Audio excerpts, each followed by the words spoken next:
The psychological part started a long time before the actual eating part started. I never felt good enough and kind of didn't have a lot of confidence.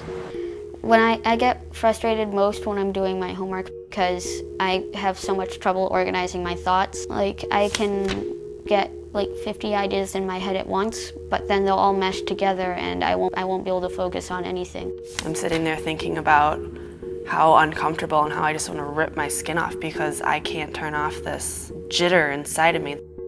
I was just like, I'm gonna drink and I'm gonna have fun tonight and I'm not worried about what's gonna happen. I really did think that I could control it, and it came to the point where I was just like, I can't control it.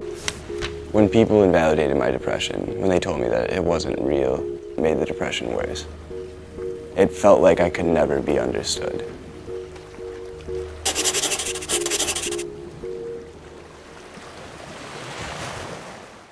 Psychological disorders are just as real as medical disorders, but you can't catch a psychological disorder in the same way that you can catch a cold or the flu. Most often, psychological disorders are caused by our genetic makeup, chemical imbalances in our brains, or a traumatic event in our lives. Whatever the cause, psychological disorders are not uncommon. Many teens suffer from them. If you're trying to cope with one, you are not alone. And just as medical disorders can be treated, there are ways of getting help for psychological problems. Having a psychological disorder doesn't mean that you are doomed to suffer from it forever.